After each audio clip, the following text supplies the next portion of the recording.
Wassalatu wassalam ala rasulillah wa ala alihi wa sahbihi ajma'in amma ba'du. A'udzubillahi minasyaitonirrajim. Bismillahirrahmanirrahim. Afala yatadabbarunal Qur'an walau kana min indi ghairillah lawajadu fihi ikhtilafan katsira. Bismillahirrahmanirrahim. Rabbis rohli sodri wa yassir li amri wahlul 'uqdatam min lisani yafqahu qawli. Yang terhormat Dr. William Campbell, para hadirin lainnya, tetua saya, dan saudara-saudari sekalian. Sekali lagi saya menyambut Anda sekalian dengan salam Islami. Assalamualaikum warahmatullahi wabarakatuh. Semoga berkat dan rahmat Tuhan yang Maha Besar bersama Anda semua. Dr. William Campbell hanya menyinggung 2 poin dari 22 poin yang saya buat. Hanya 2.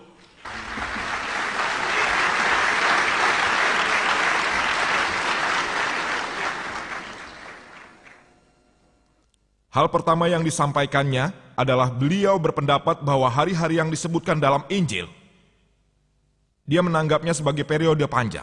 Saya telah katakan dalam pidato saya, yaitu bila Anda menganggap hari-hari sebagai periode-periode panjang seperti Al-Quran, Anda hanya menyelesaikan 2 permasalahan.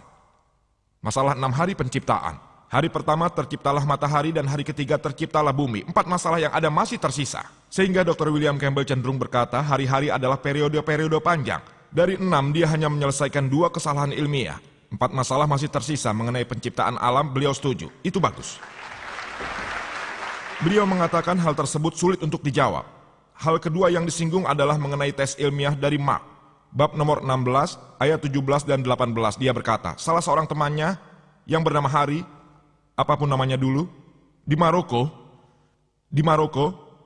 ia makan kuskus. Injil menyebutnya versi Raja James atau versi internasional baru yang Dr. William maksud minum racun mematikan, bukan makan, minum.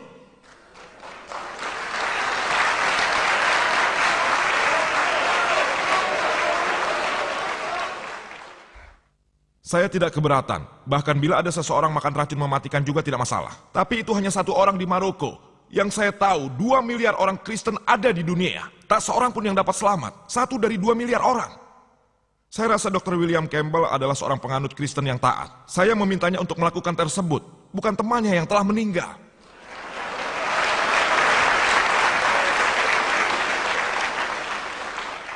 Beliau mengatakan bahwa darah keluar dari mulut. Dr. William Campbell, bahkan saya sangat tahu, sebagai seorang dokter medis yang sering menangani keracunan, dan kami menyembuhkan banyak orang keracunan. Jadi alangkah hebatnya tes itu, bahwa Anda dapat sembuh dan melakukan semua hal tersebut. Dan Anda masih dapat berbicara dalam bahasa asing. Dr. William Campbell tidak tahu bahwa dalam Injil Markus pada bab ke-16, orang-orang di sana berbicara dalam bahasa yang mereka kenal. Dan bahasa aneh. Dr. William Campbell tidak tahu bahwa ada orang India di luar sana. Tentu orang tahu Gujarati, Marathi. Bahkan saya pun tahu. Bila saya tanya Suceh, misalkan bila saya bertanya pada Anda dengan suatu bahasa tertentu, Nirkut Tamil, tidak ada jawaban. Bahasa asing Nirkut, ada orang yang tahu Tamil atau Malalayam? Ada? Ya, itu bagus. Apakah Anda seorang penganut Kristen? Tidak, saya tidak bertanya pada orang di sana. Anda seorang Muslim? Ini menjadi sebuah tes yang harus dilewati para penganut Kristen. Ada banyak orang di luar sana yang mengetahui bahasa-bahasa asing. Misalnya, what's your name? How are you? Kaifa haluka dalam bahasa Arab yang Anda ketahui. Bahasa-bahasa baru yang tidak Anda ketahui. Dan Anda telah membuktikan hal yang saya kemukakan. Tapi saya belum menemukan 1 orang pun Kristen yang lolos dari tes di hadapan saya. Tak seorang pun dari ribuan. Bahkan sekarang bertambah menjadi 1001 setelah saya bertemu dengan Dr. William Campbell. Yang hanya menyinggung 2 poin. Dr. Campbell tidak menanggapi 22 poin bahasan saya dan beliau sudah mulai berbicara mengenai ramalan. Sebenarnya, apa hubungan ramalan dan ilmu pengetahuan dalam Injil? Bila ramalan adalah tes itu. Bila ramalan tes itu, maka buku Nostradamus seharusnya menjadi buku terbaik. Menjadi buku terbaik yang disebut firman Tuhan. Itu benar. Ia bicara teori probabilitas. Bagaimana Anda menganalisa dengan Al-Quran dengan fakta-fakta ilmiah berdasarkan pada video kaset saya. Apakah Al-Quran merupakan firman Tuhan yang tersedia di hall? Saya telah buktikan secara ilmiah bagaimana Anda dapat menggunakan teori itu. Dr. William Campbell menggunakan dengan basis ramalan. Bila saya mau, saya dapat mencoba dan membuktikan ramalan tersebut salah. Tapi saya tidak mau, saya menerima apa adanya demi argumen. Bahkan apapun ramalan-ramalan yang dikatakannya adalah benar, demi argumen. Namun bila tak satu pun ramalan menjadi kenyataan, maka seluruh Injil tidak dapat dibenarkan sebagai firman Tuhan. Saya akan memberikan daftarnya. Misalnya apabila Anda membaca Kejadian bab nomor 4 ayat 12 menyebutkan, Tuhan memberimu Kain, kau tidak akan pernah bisa menetap, kau akan menjadi pengembara. Sedangkan dalam bab nomor 4 ayat 17 menyatakan, Kain mendirikan sebuah kota, ramalan yang tidak menjadi kenyataan.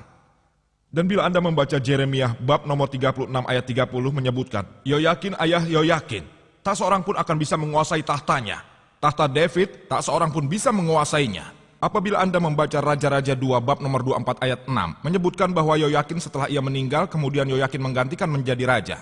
Ramalan yang tidak menjadi kenyataan, satu bukti untuk membuktikan bahwa Injil bukan firman Tuhan, ada bukti lain. Jika Anda membaca Yehezkiel bab nomor 26 menyebutkan, Nebukadnezar akan menghancurkan Tyre. Kita kemudian tahu bahwa Alexander Agung adalah orang yang menghancurkan Tyre, ramalan yang tidak menjadi kenyataan. Yesaya bab nomor 7 ayat 14 menyebutkan, meramalkan tentang kedatangan seseorang yang akan lahir dari seorang perawan, namanya adalah Immanuel. Mereka menyebutnya orang Kristen mengacu pada Yesus Kristus yang lahir dari seorang perawan. Kata dalam bahasa Yunani yang ditemukan adalah amlah, yang berarti bukan seorang perawan. Seorang perempuan muda. Kata perawan dalam bahasa Yunani adalah baitullah, yang ternyata tidak ditemukan dalam Injil. Tapi bila Anda setuju, itu tidak masalah buat kami. Disebutkan pula ia dipanggil Immanuel. Tidak ada dalam Injil yang menyebut bahwa Yesus Kristus dipanggil sebagai Immanuel. Ramalan yang tidak terbukti. Saya dapat memberikan lagi banyak bukti yang tidak memberikan kenyataan. Saya telah memberikan beberapa di antara bukti-bukti tersebut berdasarkan teori Anda, teori probabilitas atau peluang, bahwa Injil bukan firman Tuhan.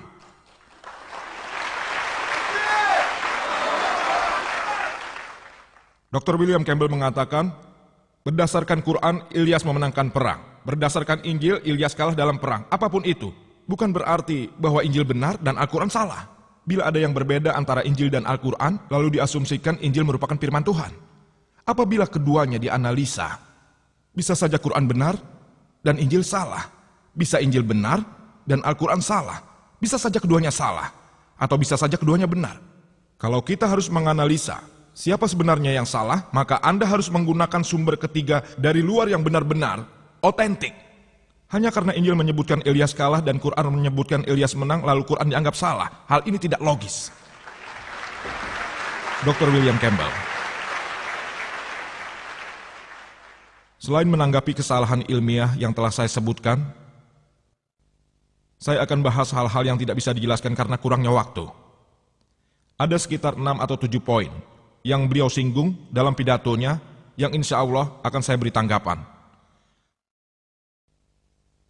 Beliau berkata bahwa Quran menyebutkan, menurut saya, dan beliau menunjukkan kaset rekaman saya berdasarkan saudara Sabri Ali, bahwa cahaya bulan adalah cahaya pantulan, dan beliau bilang tidak seperti itu.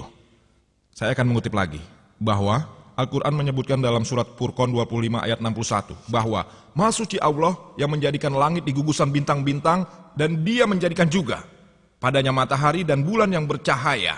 Munir dalam bahasa Arab digunakan untuk bulan adalah kamar, yang dideskripsikan sebagai munir atau nur yang berarti pantulan cahaya.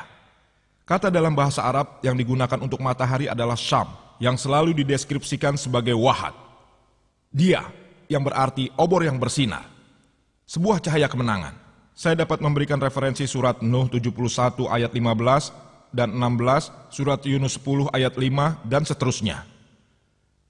Beliau berkata bahwa bila itu berarti pantulan cahaya, dan dia mengutip Al-Quran lagi, surat An-Nur 24 ayat 35 dan 36, bahwa Allah Subhanahu wa Ta'ala adalah Nurus Samawati wal Ard, pemberi cahaya kepada langit dan bumi.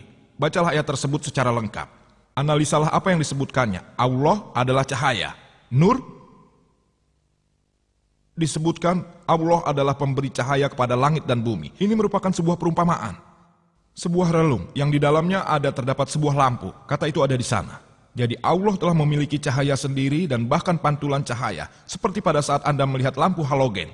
Di dalam lampu seperti sebuah sirat, tetapi reflektornya seperti rembulan yang memantulkan cahaya. Lampu tersebut tabungnya memiliki cahaya sendiri, tetapi reflektor lampu halogen memantulkan cahaya. Sehingga kedua komponen